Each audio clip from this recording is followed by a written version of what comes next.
Joining me today, I have Mr. Rick Shone. He is one of the mayoral candidates for this year's election. Thank you so much for taking the time to join us. Thanks for the invite. I appreciate it.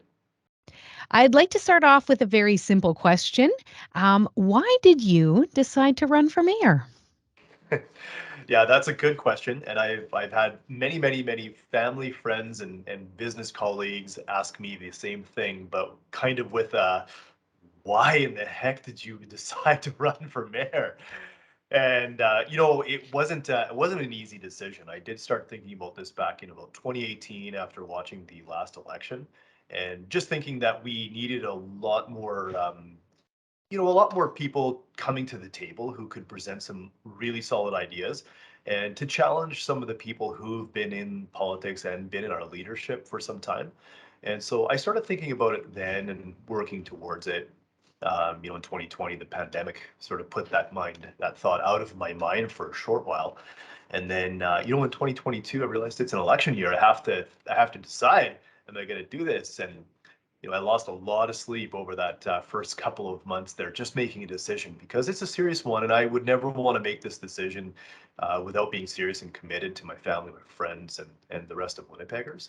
And so, through my experience, I've just seen, especially over the last 4 years, I've kind of felt Winnipeg going backwards a little bit, and that's really been disappointing to me.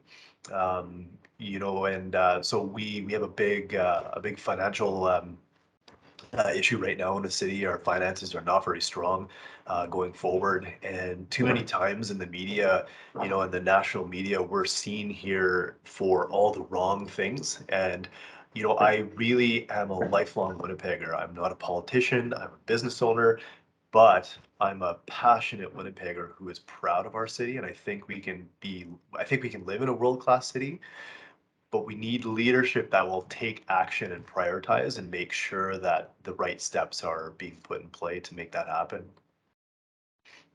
People in Winnipeg overwhelmingly list homelessness and poverty at the top of their issues during this election. How do you plan to help people experiencing homelessness in Winnipeg?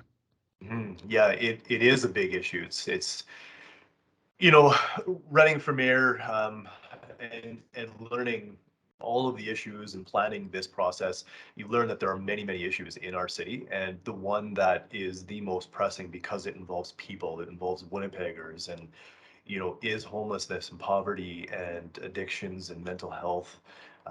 They're a huge issue. And about 5 years ago, I made the decision to move my business downtown, and through that, I actually became much more aware of some of those issues in our city. Volunteering with the Main Street Project. I've sat on the board of Central Neighborhoods Association, which is here in the sort of the central core of Winnipeg. And our postal code where my business is has been called the poorest postal code in the country. So, you know, um, we certainly see some challenges to that respect. I think the first thing we need to do is just admit that we have a problem, and I think City Hall has not been approaching this properly. We know that we have an addictions problem on our streets, but we have not been willing to take concrete actions to move that forward. That's one of the reasons why I, early on in the campaign, had also brought a suggestion forward and a pledge to build a supervised consumption site. Because what I have seen is that for many people who are addicted to drugs, they need a safe place for this moment. We need to meet them where they are at, not wish them to be in a certain, not wish them to be in a place where they're not. We need to support them. That can do a couple of things. We can test the drugs. We can make sure they're safe. We can reduce the number of overdoses, which reduces the strain on our health services as well. But most importantly, we can provide a safe space where we are supporting people with services, support services, nurses, and potentially help them move to the road of recovery. In my volunteer work with Main Street Project, I've come to learn a lot more about compassion. They've taught me a lot about compassion, and also the need for multiple different types of housing. So our shelters really should be considered just an emergency space only. that's what it is. It should be an emergency short-term space, and we transition, we help move people to housing solutions. But we don't need just one type of solution. We need multiple different types of housing: palliative care, supported care for people with mental health, beds for recovery for addictions. So many different things.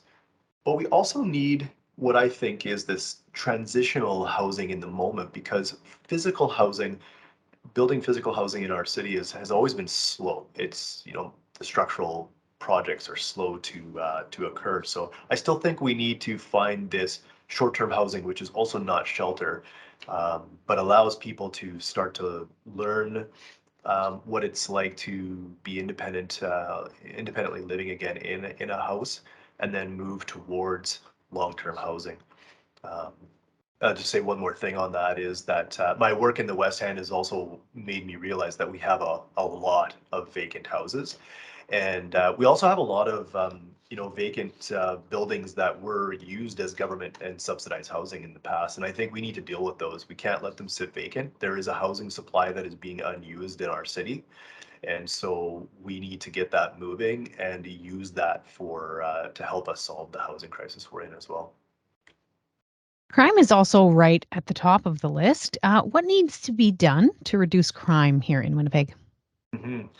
Yeah, that is a major issue. I think one of the things that I've been focusing on is the response to crime as well, and just realizing that police are not always able to prevent crime in a way, because they can't be everywhere all at once. But they should also be able to respond and be and manage the level of crime. And so we have an issue in our dispatch center right now, where we don't have enough people, working there. First of all, the turnover is really high. It's a stressful job. We need to be, first of all, making sure that the number of calls that are coming into our center can be actually triaged and managed properly. I One of the things that I brought up recently, to help alleviate some of the police time spent on social services types calls, is to expand, programs like one is called the Active Response to Citizens in Crisis, where a plainclothes police officer actually partners up with a social worker and can do wellness checks or other related needs to addictions or those kinds of things. I also think that we can expand the mobile crisis service. So we do need partnership and buy-in from the provincial government on some of these things. It's really important in order to be able to expand those types of programs too. And then the other thing too is, when we look at crime on the street, I think just more eyes on the street. Better lighting, better urban design, all of those kinds of things can help make our spaces feel safer, and continuing to work and funding the good work of groups like the Bear Clan. When I was working with the Central Neighborhood Association, we funded a number of different neighborhood watch organizations, and I think they're very important. The Downtown Community Safety Patrol here in Winnipeg is a really important group that I think can be expanded. They will meet people on the street who are experiencing mental health, crisis or addictions crisis, and they can be helpful in responding to those people and kind of taking the police out of the equation, because we can, I think they're just a better group of people to respond to those needs in that moment. A lot of top issues might also involve provincial or federal jurisdiction. How do you plan to improve relationships with other governments? Mhm. Yeah, I think the first thing for any leader, especially a mayor, needs to understand that each level of government does have its certain issues and interests that it is focused on. And so I think this is a challenging thing for a mayor, but we also have to, in a diplomatic and tactful way, get our issues across. I mean, in Winnipeg, we represent the bulk of the population of Manitoba. And so we are a very important population to Manitoba and to the success of our province as a whole. And so we need to have a very close relationship with the provincial government. And over the last 8 years, we haven't had that, to be honest. We've had a closed door relationship. And oftentimes that can come down to the party, but it can also come down to the people who are leading that party. And if you disagree on some issues, that's fine. but we cannot afford for people to not work together. We have to come back to the table all of the time because we have to put our own ego or our own interests aside and make sure that we are working together for the benefit of, in this case, Winnipeggers. And so I completely understand that. And, my job as mayor would be to make sure that I work every single day to push our issues and to lobby the provincial and the federal government to make sure that we're seeing eye to eye on some of the most important things that are concerns for Winnipeggers.